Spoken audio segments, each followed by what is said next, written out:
Hello students, how are you? I hope you all are good and ready for study बच्चों। तो आज का हमारा चैप्टर है बच्चे बोस एंड चक्की। So let's begin. First word है बच्चे सुप्रीम। सुप्रीम इज हाईएस्ट, ठीक है, जो हाईएस्ट होता है हम उसको बोल सकते हैं सुप्रीम है वो। डिप्यूट क्या होता है? डिप्यूट में रखते हैं हम जो एलिगेंट्स होते हैं उनको रख सकते हैं। इंक्लिंग, जो इंक्लिंग वर्ड है वो आप कहते हैं सस्पिशन से रिलेटेड, ठीक है, सस्पिशन आप बोल सकते हैं उसको, कि हम आइडिया लगाते हैं, सस्पिशन करते हैं, किस चीज के बारे में सोचते हैं। अकॉम्प्लिश, फुलफिल करना। एंड गैलोस, हथकड़ी। हथकड़ी लगाते हैं ना जब किसी को पकड़ा जाता है, तो जो पुलिस होती है वो हथकड़ी लगा के ले जाती है, तो it's called gallows. So let's kick off बच्चों।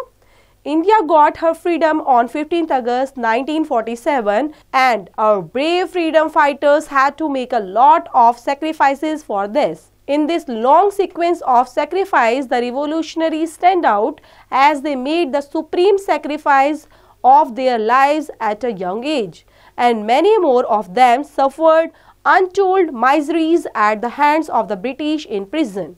For example, the atrocities, unplashes and Savarkar, Bhagat Singh and other were the most inhumane, barbaric and cruel. So यहाँ पर स्टूडेंट जो है बताया गया है कि जो इंडिया है उनको, इंडिया को, ठीक है, हमारी इंडिया जो कंट्री है इसको फ्रीडम मिला था 15 अगस्त 1947। मतलब हमारा देश आज़ाद कब हुआ था? 15 अगस्त 1947 को। लेकिन ये क्या ऐसे ही आज़ाद हो गया? ऐसे तो नहीं हुआ ना। बहुत सारे बच्चे फ्रीडम फाइटर्स रहे थे, बहुत लड़ाइयाँ लड़ी उन्होंने, बहुत सैक्रिफाइस किए हैं। और सैक्रिफाइस ऐसा नहीं कि एक बार में ही बस सबने कर दिया और हो गया। सैक्रिफाइस बहुत लंबे टाइम तक चलता रहा बच्चे। और रिवोल्यूशनरीज हुए हैं, अलग अलग हमारे यहाँ पर आंदोलन हुए हैं, ठीक है। तो अलग अलग बेस पर, डिफरेंट बेस पर जो हमारे यंग एज के लोग थे वो लड़े हैं। और लड़ने के साथ साथ उन्होंने सफ़र भी किया है, बहुत सारी चीज़ों को सफ़र किया है उन्होंने ब्रिटिश टाइम पर। उनको जेल भेजा गया, जिनके अंदर एग्जाम्पल है यहाँ पर बहुत सारे, जिसमें सावरकर जी थे, भगत सिंह और भी जिन्होंने, देखो यहाँ पर आप नाम भी देख सकते हो, भगत सिंह है, चंद्रशेखर आज़ाद का नाम है, चक्की जी हैं, और यहाँ पे खुदीराम बोस है, सुखदेव, राजगुरु, ठीक है, दुर्गा भाई एंड सुभाष चंद्र बोस एंड सावरकर, ठीक है। ये फ्रीडम फाइटर्स रहे हैं बच्चे, जिन्होंने बहुत बड़े लेवल पर सेक्रीफाइस किया है और लोगों को जगाने की कोशिश की गई है कि किस तरह से हमारे जो फ्रीडम है हमारे लिए कितनी ज़रूरी है, क्योंकि हम अपने देश में ही रहकर और दूसरों की नीतियों का पालन कर रहे हैं, उनके अकॉर्डिंग ही हम चल रहे हैं, तो this is not the right way. So freedom के लिए इन्होंने लोगों को जगाया है। In the protest against this, the revolutionaries rose in the revolt when the British atrocities reached unbearable limits. For example, Kingsford, the chief presidency's magistrates of Calcutta, sentenced a number of revolutionaries to death because they were alleged to have written articles and pamphlets asking people to fight for the country's freedom. The revolutionaries flew in a rage at these unjust and unwanted judgments and decided to go away with these unreasonable officers. The police suspect that Calcutta had become too hot for Kingsford, so he was transferred to Muzaffarpur as a district judge. However, the revolutionaries wanted to take revenge on him, so they deputed Khudiram Bose and Paraphul Kumar Chakki for this mission. तो यहाँ पर बच्चे बताया गया है जो protest against किया गया, ठीक है, बहुत सारे प्रोटेस्ट किए गए थे अगेंस्ट दिस, इस चीज़ों के बेस पर कि हमें फ्रीडम चाहिए, तो प्रोटेस्ट चलते रहते थे। जो रिवोल्यूशनरीज थी वो भी रिवोल्ट के बेस पर आगे बढ़ाई गई ब्रिटिश टाइम के पीरियड में, जब ब्रिटिशर्स का यहाँ पे रूल्स था। तो ये अनबियरेबल लिमिट्स थी, मतलब ऐसा हो चुका था कि वो इतना ज़्यादा परेशान करने लग गए थे, इतना ज़्यादा अत्याचार करने लग गए थे लोगों के ऊपर कि अब बिल्कुल असहनीय होता जा रहा था। अनबियरेबल क्या होता है बच्चे? असहनीय होना, ठीक है। तो लिमिट क्रॉस हो चुकी थी। अब एग्जाम्पल के लिए यहाँ पर बताया गया है, जैसे कौन सा एग्जाम्पल है, जैसे किंग्सफोर्ड जो chief presidency magistrate of Calcutta थे, उन्होंने sentenced a number of revolutionary को डेथ के लिए बोल दिया कि सीधा सीधा फांसी लगेगी। Were alleged to have written articles and pamphlets asking people to fight for the country's freedom. क्यों? सिर्फ यही रीजन था कि कंट्री की फ्रीडम के लिए वो लड़ना चाह रहे थे और लड़ रहे थे, सिर्फ इसी रीजन से उनको पकड़ा और सेंटेंस टू डेथ बोल दिया गया। जो रिवोल्यूशनरीज थे वो flew in a rage at this unjust and unwanted, मतलब बिना वारंट के ही, ठीक है, कोई उनको पहले अवेयर नहीं किया गया, ना कोई बताया गया, कोई नोटिस नहीं दिया गया, बस ऐसे ही पकड़ा और उनको जेल में डाल दिया गया और सीधा सीधा मरने की सजा दे दी गई। ऐसा जजमेंट वहां पर पास हो चुका था बिना रीजन के ही। जो पुलिस थी वो क्या करी थी, कैलकाटा के अंदर had become too hot for Kingsford and he was transferred to Muzaffarpur as a district जज के रूप में उनको ट्रांसफर कर दिया गया। जो रिवोल्यूशनरीज थे वो चाहते थे टेक रिवेंज ऑन हिम, ताकि उनके अगेंस्ट रिवेंज कर पाए। एंड डिप्यूटेड खुदीराम बोस थे उनके अंदर और पैराफुल कुमार चक्की ने भी इस मिशन के लिए अपना कदम आगे बढ़ाया था। This can be called the earliest phase of the revolutionaries in India. One thing we must appreciate that they were fighting for freedom, taking a huge risk to their lives and families. While they operated with scarce facilities whenever they were caught, they were dealt with very inhumanely and often sentenced to death for long terms of imprisonments. So यहाँ पर और चीजें भी रखी गई बच्चे, जिसके अंदर this can be called the earliest phase, क्योंकि इसकी को सबसे ज्यादा अर्लीस्ट फेज बोला गया, मतलब सबसे पहले कैसे कैसे रिवोल्यूशनरी स्टार्ट हुई इंडिया के अंदर, तो सबसे पहला जो फेज है वो इसी को बोला गया। अब इसमें क्या चीज थी, वी मस्ट अप्रिशिएट करना चाहिए इस फाइटिंग को कि हमारी फ्रीडम के लिए इसके अंदर बहुत ज्यादा रिस्क लेवल पर अपनी लाइफ का भी, अपनी फैमिली का रिस्क लेकर भी उन्होंने ये लड़ाइयाँ लड़ी, जबकि बहुत सारी चीजों को ऑपरेट किया गया विद स्केयर फैसिलिटीज के अंदर। दे वर कॉट, उनको पकड़ लिया गया and they were dealt with very inhumanly, मतलब उनके ऊपर बहुत सारे अत्याचार करना, बहुत परेशान करना और उनके लिए उनको मारने की सजा देना, इस तरह से ये चलता ही जा रहा था। These two young men arrived in Muzaffarpur and lodged themselves at a dharamshala. They stayed here for 10 to 12 days and tried not only locate Kingsford but also monitors his daily routine. They had planned to blast a bomb to kill him. अब दो यहाँ पर to young man की बात की गई है बच्चे, जो कहाँ पर पहुंचे, अब मुजफ्फरपुर, ठीक है, वहां पर पहुंच गए और उन्होंने क्या धर्मशाला में जाकर 10-12 दिन तक वहां पे रहे, ठीक है, रुके वहां पर और फिर उन्होंने किंग्सफोर्ड के पास जाना, जहां पर किंग्सफोर्ड लोकेट था, वहां पर जाने की कोशिश की ताकि वो डेली रूटीन के बेस पर उनको मॉनिटर करते हुए, और उन्होंने क्या प्लान किया था, उन्होंने प्लान किया बॉम्ब ब्लास्ट का ताकि उसको मारा जा सके। Kingsford lived in a bungalow located near the white officers and club in Muzaffarpur as he had an inkling of his unjustified rulings.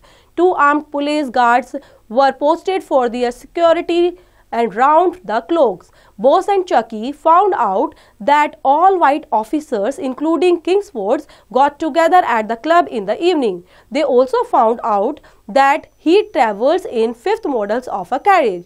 Bose and Chucky decided to hurl a bomb at him as soon as his carriage drove out of the club. Unfortunately, they did not know that an identical carriage was also in the possession of another officer named Kinde. It drew dark after a sundown on April 30, 1908. Bose and Chucky took a lazy stroll along the road in front of the club. They only looked lazy and careless, but they were waiting for their objective. They were even asked by the police guard to move away, but they continued to wander about. They were waiting for the clock to strike 8:30. In a distant church, the clock struck 1. It meant that it was the time when Kingsford was to ride his carriage out of the club. Bose and Chucky got ready to accomplish the missions and took positions in the dark behind the trees opposite the club gate. आप जो थे यहाँ पर चक्की और बोस की बात की जाए बच्चे, तो किंग्सफोर्ड जो है वो बंगलो के अंदर रहता था, जो कहाँ पर लोकेट था, नियर द व्हाइट ऑफिसर्स के पास में, ठीक है, मुजफ्फरपुर में। और जैसे वो सोच रहे थे, he had an inkling in his unjustified rulings, कि क्योंकि उनका जो रूलिंग का तरीका था बच्चे, अभी हमने बताया, बहुत क्रूअल था, बहुत क्रूर था, ठीक है, अनजस्टिफाइड भी था। तो 2 आर्म्ड पुलिस गार्ड्स वर पोस्टेड, और 2 जो है गार्ड वहां पर लगे हुए थे उनकी सिक्योरिटी के लिए, किसकी सिक्योरिटी के लिए बच्चे? किंग्सफोर्ड की सिक्योरिटी के लिए। अब बोस और जो चकी थे उन्होंने क्या किया, उन चीज़ों को ढूंढा कि वो कहाँ पर रहता है। पहले तो found out that all white officers को, जिसके अंदर कौन थे? किंग्सफोर्ड भी थे। अब उन्होंने क्या किया, got together at the club in the evening, कि सारे के सारे इवनिंग में ये क्लब में वहां पर होंगे। अब उन्होंने और चीज़ों क्या की, वहां पर ट्रेवल किया in a fifth models of a carriage. Bose और चकी ने डिसाइड किया कि वहीं पर उनके ऊपर क्या कर लेंगे, हर्ल करना होता है बच्चे, थ्रो आउट करना मतलब फेंकना, hurl a bomb at him, ठीक है, वहीं पर उनके ऊपर बॉम्ब फेंक देंगे जितना जल्दी हो पाया। जो उनके पास carriage drove out of the club, जैसे वो बाहर निकलेंगे हम बॉम्ब डाल देंगे। लेकिन क्या हुआ, unfortunately they did not know, उनको पता ही नहीं था कि that an identical carriage was also in the possession of another office named, कि अब ये जो यहाँ पर पहुंचे थे वो तो किसी और का था जिसका नेम था कैंडी, ठीक है, कैंडी के वहां पहुंच चुके थे। इट ग्रू डार्क, अब तो अंधेरा भी हो गया था, सनडाउन हो गया था। ये 30 अप्रैल और 1908 की बात है। बोस और चकी जो है वो टुक अ लेजी स्ट्रॉल, मतलब ऐसा हो चुका था, अरे हमने क्या सोचा था और क्या हुआ ये, तो इसलिए वहां से निकल गए along the road in front of the club and they only looked lazy and careless but they, अब उन्होंने धीरे धीरे क्या किया कि वेट करना शुरू किया, were waiting for their objective, जिसको चाहते थे उसी का वेट कर रहे थे और देख रहे थे, दे वर सीन, क्या देख रहे थे, आज the police guard to move away, कि जो पुलिस गार्ड थे इधर उधर घूम रहे थे, कंटिन्यू वो भी इधर उधर घूमते रहे, उनका वेट करते रहे कि आएंगे वो। और जैसे ही घड़ी में कितना बजता है, 8:30, तो वो अब in a distant church and the clock struck once, it meant अब किसका टाइम हो गया है, it was a time when Kingsford was ride his carriage out of the club. अब बॉस और चक्की को पता चल गया कि अब इनका आने का टाइम हो गया है, इस तरह से वो राइड करते हुए आएंगे घोड़े पर, और दोनों के दोनों रेडी हो जाते हैं बिल्कुल और अकम्प्लिश करते हैं अपने मिशन को फुलफिल करते हैं, पूरा करते हैं एंड टुक पोजीशन ले लेते हैं in the dark and behind the trees and opposite club gate के पीछे। Soon they noticed that the 15 models of carriages drove out of the club gates. Unfortunately, it was Candy's whose wife and daughters had boarded it, and it was not Kingsford's. In the dark, the young revolutionaries could not make out who was traveling in the carriage. As soon as the carriage came out of the iron gate, the bomb was hurled towards it. It exploded with a massive bomb, and the carriage was also blown in pieces. So यहाँ पर जल्दी क्या हुआ, उन्होंने notice कर लिया कि यहाँ पर कौन था, जब 15 मॉडल ऑफ कैरेज जहाँ drove out of the club gate, कि क्लब गेट से कौन आ रहा था, यहाँ पर तो जो क्लब गेट से आ रहे थे वो थे 15 मॉडल ऑफ कैरेज। लेकिन दुर्भाग्यवश, अनफॉर्चुनेटली क्या होता है बच्चे, दुर्भाग्यवश जो किंडीज जो थे और उनकी वाइफ जो थी, उनकी बेटी जो थी, डॉटर, हैड ब्रॉडेड इट, ठीक है, उनको लाया गया था एंड वॉज नॉट किंग्सफोर्ड, और वहां पर जिनका वेट कर रहे थे किंग्सफोर्ड का वो तो थे ही नहीं, वो उनके बच्चे नहीं थे और ना ही वो खुद थे। अब अंधेरा इतना हो चुका था उनको पता भी नहीं चल रहा था। The young revolutionaries could not make out, ठीक है, अब वो ट्रैवल तो कर रहे थे, उनको देख भी रहे थे, वो ट्रैवलिंग इन द कैरेज। जल्दी से ही जो carriage came out of the iron gate से बाहर निकलते हैं तो वो क्या करने लग जाते हैं, the bomb was hurled towards it, ठीक है, उसकी तरफ बॉम्ब को फेंक देते हैं और बॉम्ब क्या हो जाता है, एक्सप्लोड हो जाता है। It exploded with a massive bomb, ठीक है, बूम की तरह एकदम से, and the carriage was blown pieces, और जो कैरेज होता है, ठीक है, जो रथ होता है वो अलग अलग पीसेस में, अलग अलग टुकड़ों में बट जाता है। जैसे आप देख रहे हो तो यहाँ पर किस तरह से बम फेंक के और इस तरह अलग अलग पीसेस में ब्लोन कर जाता है, उड़ जाता है बिल्कुल। The two ladies in it sustained severe injuries, the coachman fell down unconsciously and Kidney's daughters accompanied to her injuries as hour later, while his wife died and few days later on 2 May. सो यहाँ पर 2 ladies जो थी वो ज़्यादातर injuries हुई उनको, और जो कोचमैन थे वो नीचे गिर गए थे, अनकॉन्शियस हो चुके थे। जो कैंडीज जो डॉटर थी वो उनको भी इंजरी हुई थी, ठीक है, एंड आवर लेटर, उसके बाद जो उनकी वाइफ थी उनकी तो मृत्यु ही हो गई थी कुछ दिन के बाद ही, and later on 2 May. As soon as the bomb was thrown, Bose and Chucky took to hills. The news of the bomb blast spread like a wildfire. The police force seized the area. The police guards had seen the 2 assailants and roaming about the club. The 2 had also been sighted fleeing from the area by तहसीलदार खान। तो उसके बाद क्या हुआ, जल्दी से ही जो bomb था वो फेंका गया था, ठीक है, उनके थ्रू फेंका गया था, बॉस और चक्की अब टुक टू हिल्स, जो न्यूज़ है वो, ये न्यूज़ जो बॉम्ब फेंकने वाली, जो ब्लास्ट करने वाली न्यूज़ थी, वो पूरा फटाफट फैल गई थी। कैसे? बिल्कुल आग की तरह फैल चुकी थी सब जगह। जो पुलिस थी, पुलिस फोर्स थी, उन्होंने सीज कर लिया था पूरे एरिया को, उसको बंद कर लिया था। पुलिस गार्ड्स ने वहाँ पर चौकीदारी ज़्यादा बढ़ा दी थी और वहाँ पर पूरा रोमिंग वगैरह करने के लिए पूरा प्रोहाइबिटेड, सब चीज़ें मना कर दी गई थी, सब जगह रिस्ट्रिक्शन लगा दी गई थी। Despite the alert police, Bose and Chucky managed to escape. They ran all night over a distance of 25 miles and bid adieu to each other midway, Bose heading to Bilani village while Chucky went to Samastipur. सो इस तरह से क्या हुआ कि मतलब अब police से बचने के लिए तो अपने आप को मैनेज कर ही रहे थे ना बोस एंड चक्की, तो पूरी रात वो भागते रहे। उन्होंने कितना डिस्टेंस कवर किया बच्चे? Over a distance of 25 miles. ठीक है, इतना भागते रहे। और बोस जो है वो चले गए बियानी विलेज के अंदर, और जबकि चक्की जो है वो कहाँ पर गए थे? समस्तीपुर के अंदर। So unfortunately boss was arrested on 1 May 1908 from the same village. A big unloaded pistols, a small loaded pistols and 30 bullets were recovered from him. The news about his arrest broke out at the village when he was being brought back to Muzaffarpur.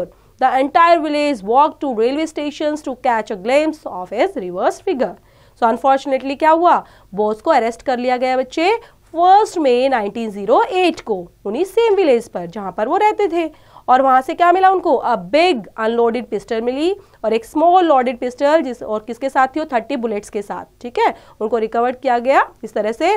और ये news जो है वो हर जगह की, arrest कर लिया गया उनको, पूरी विलेज के अंदर फैल चुकी थी। और मुजफ्फरपुर जो रेलवे स्टेशन था बच्चे, वहां पर लोगों की भीड़ उनकी झलक पाने के लिए बिल्कुल उमड़ पड़ी थी। तो ग्लिम्स क्या होता है? झलक पाना।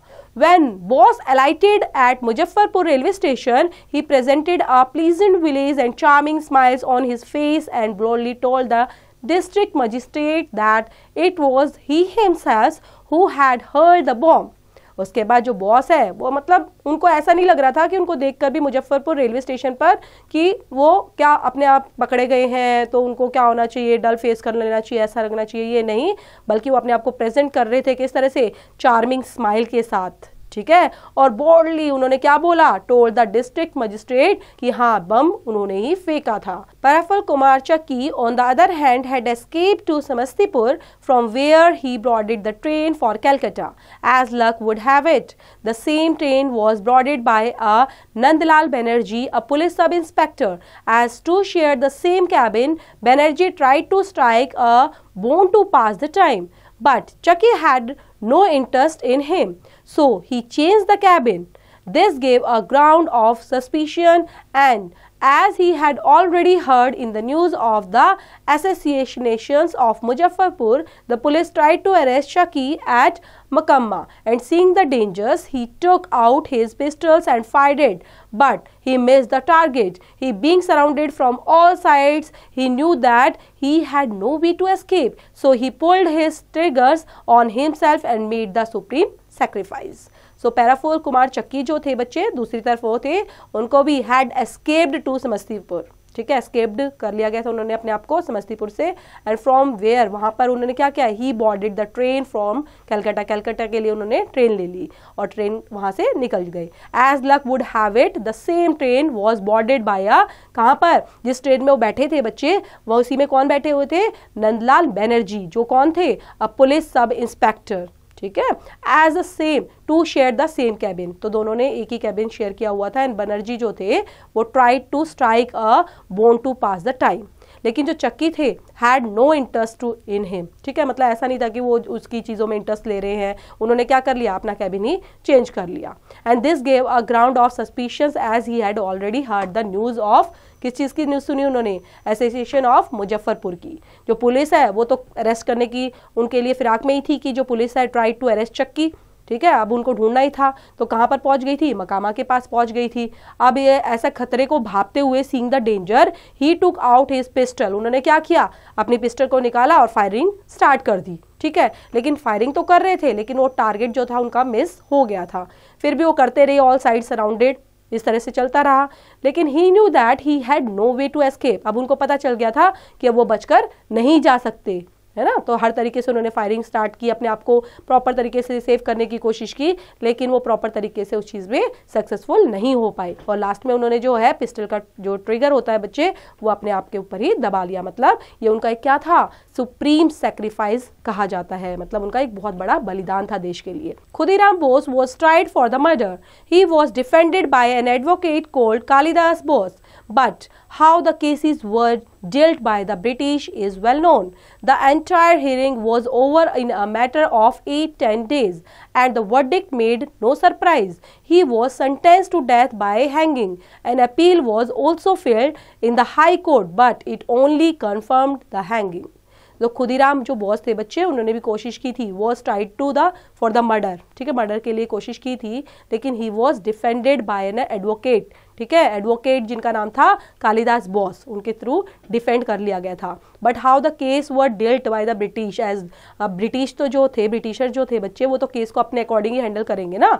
उनको पता था कि इन्होंने हमारे अगेंस्ट कुछ ऐसी कार्रवाई की थी, तो वो तो उनको छोड़ने देना ही नहीं चाहते थे, तो इसलिए वहां पर entire hearing was over in the matter of 8-10 days तक वो चलती रही और वर्डिक्ट मेड नो सरप्राइज, ठीक है, इसलिए कोई सरप्राइज नहीं था क्योंकि उनके लिए तो रखा ये था और लास्ट में उनको फांसी की सजा दे दी गई। And appeal was also failed in the high court में रखा गया, लेकिन हाई कोर्ट ने भी मंजूरी नहीं दी और लास्ट में उनको सजा दे दी गई हैंगिंग के लिए।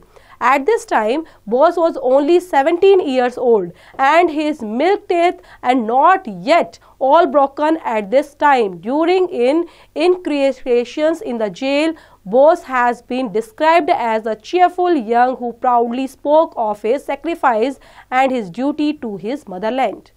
अब इस टाइम पर जो बॉस की एज थी बच्चे, वो कितनी थी, आप हैरान हो जाएंगे सुनकर, 17 years old ओनली, ठीक है, जब बच्चों को ऐसा लगता है दूध के दांत भी प्रॉपर तरीके से नहीं टूटे हुए थे, ऐसा टाइम था वो।